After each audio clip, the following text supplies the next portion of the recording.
Maybe not all, but most successful people are great storytellers.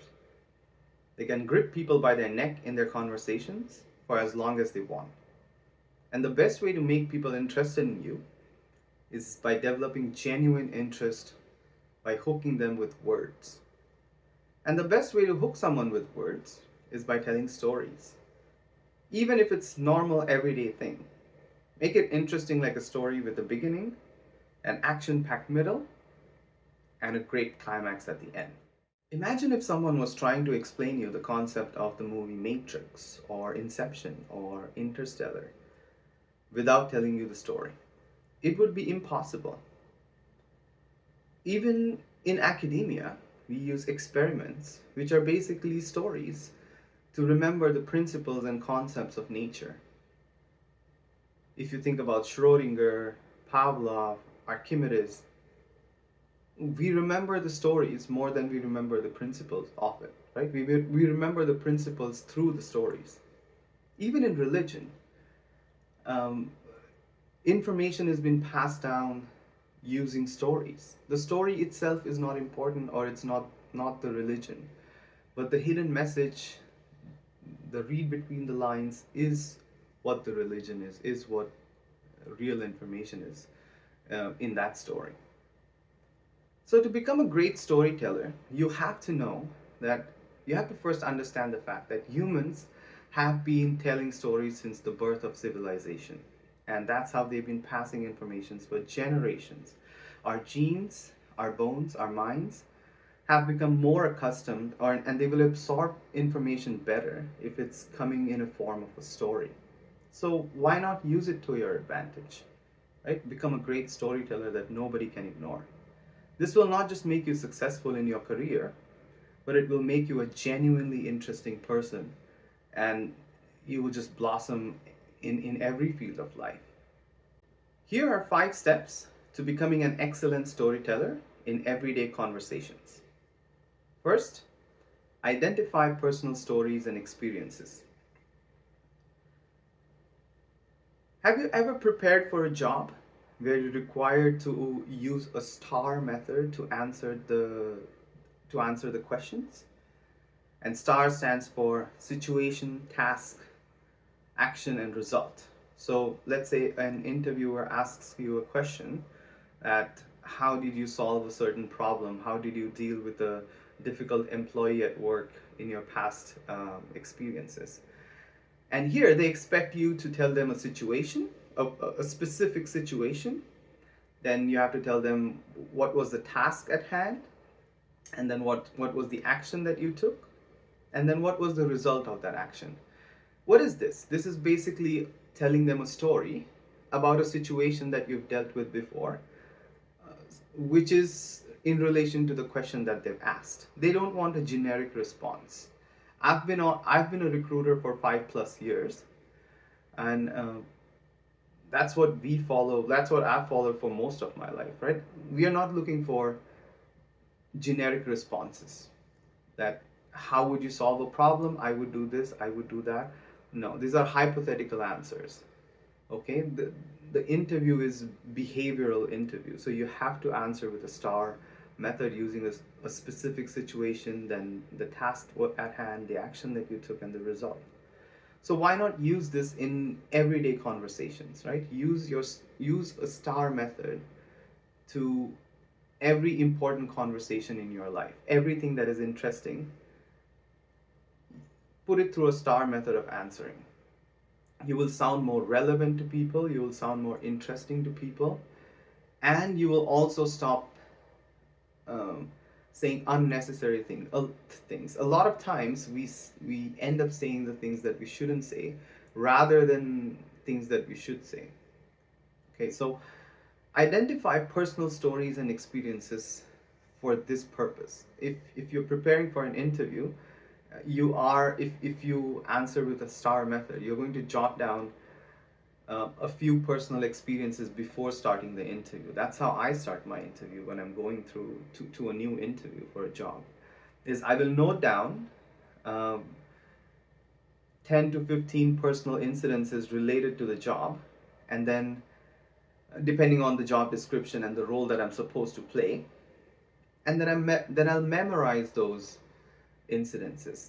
Make sure you write down genuine incidences. Even if you had 1 or 2 years of work experience, I'm sure you can remember 10 to 15 great incidences that you can use in different scenarios to answer a question.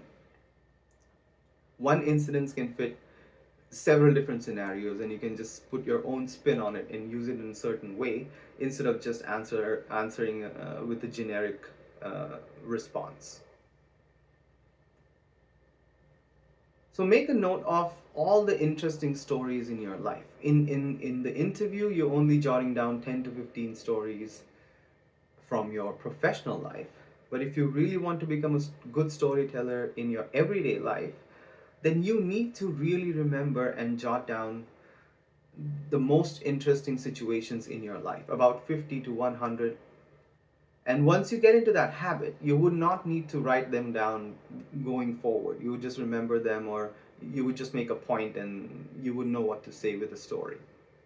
So get into this habit of jotting down and identifying some funny, some interesting, some groundbreaking, some profit making, interesting stories of your personal self, and make a note of them. Step number 2 is to practice telling these stories in a concise and a clear way. Practice in front of a mirror. Focus on staying on point. Oftentimes, people try to divert from the point and then they forget what they were talking about. Try, try, try staying on a point and conveying what you want across with minimum amount of words required. People will remember those few words rather than remembering a ramble. So practice concise and clear storytelling. Record yourself. Practice in front of a mirror. Um, Try writing them down at first, because writing really helps, because it slows down your thinking process and it makes you think of smarter words, better words. And then that also gets copied in your everyday life. So number 2 is practicing those 50 to 100 stories that you've written down, and then trying to use them in everyday conversations. Number 3 is observe good storytellers. Pay attention to how skilled storytellers communicate, whether in conversations or podcasts or videos. Notice their tone, their pacing, their gestures, on how they build anticipation, on how they build up a suspense. Notice that. And no one loves anything better than a suspense or a thriller. Imagine if you're telling 5 suspense stories every day to your colleagues. Man, you're going to be a star at work. Everybody wants to, everybody will want to know what's the next best story that you've got. So become that person. Observe how good storytellers build up a plot and then reveal it, or build up a plot and then include a twist on it.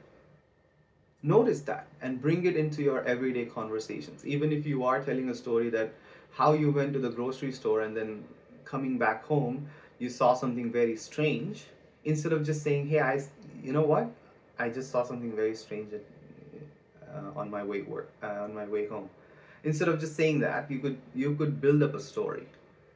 You could build up a great climax on that something that you've seen by telling just 30 seconds to a minute of a story behind it, and then tell what you saw.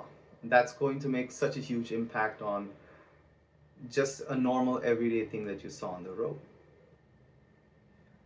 Follow great storytellers online, such as one of my favorites is Mr. Ballin, or Wartime Stories, if you listen to that channel. And there's so many good storytellers online now. So follow them, make notes, and try to include stories in your everyday life by observing good storytellers around you.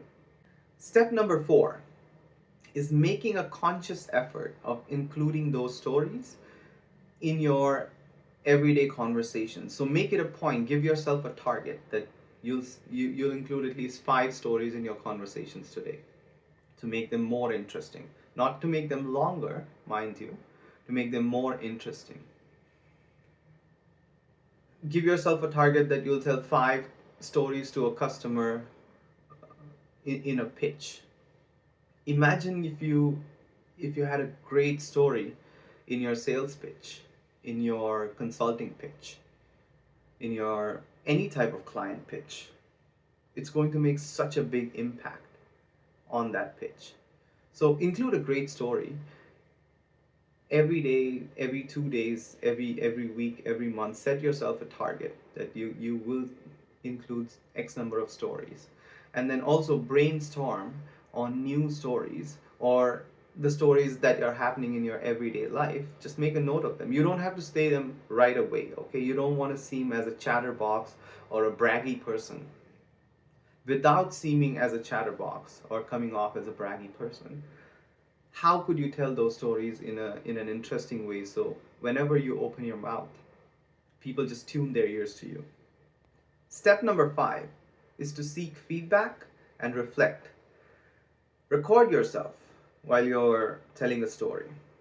Nowadays, you can get the smallest microphones, the smallest cameras. Hook yourself with one of those. And then record yourself while in conversations and while telling stories. And then see what you can improve in your stories. See if you need to make them more personal, more engaging. And ask friends from advice. Like, just say, hey, have you noticed any difference in the way I talk recently? Do you like it, or do you like my old style better?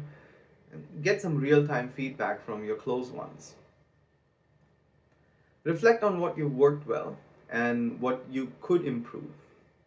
There will always be room for improvement. Storytelling is a place, like is an art where there will always be room for improvement, just like painting or just like music. It's a never-ending thing, right? There are thousands of permutations and combinations that you can tell a great story with. So let your mind run in all those little nooks and crannies to think about new ideas. That's how you will also expand your neural pathways inside your brain, and it will just give you more engagement in general. It will give you a wider perspective of the world as well. So by consistently practicing these steps, you'll develop a habit of weaving stories into your conversations professionally. And at some point, you would not be even conscious of it. It will just happen automatically. Observe people. Take their real-time feedback. Okay? Make sure you are reciprocating with people while telling these stories, and you just don't seem like they've turned on a radio channel, and it doesn't seem like a one-way conversation. So be a bit mindful that you don't overspeak or don't seem like a chatterbox. However, if you include this art of storytelling and you control your tongue and you control your words and you use it to your benefit, it will do wonders for you. As a recruiter, a storyteller will always stand out from the crowd than a non-storyteller. Even if you do not have the merit, your story itself becomes the merit that you're capable to do this job. So don't use a generic response. This is coming from a recruiter. If you really care about your next job that you're going to get and you don't want to waste on any of your interviews, tell stories in your interviews. Use the STAR method in everyday life. If you have any questions or comments, post them down below. I'll be more than happy to respond, and I'll see you in the next one. Bye-bye.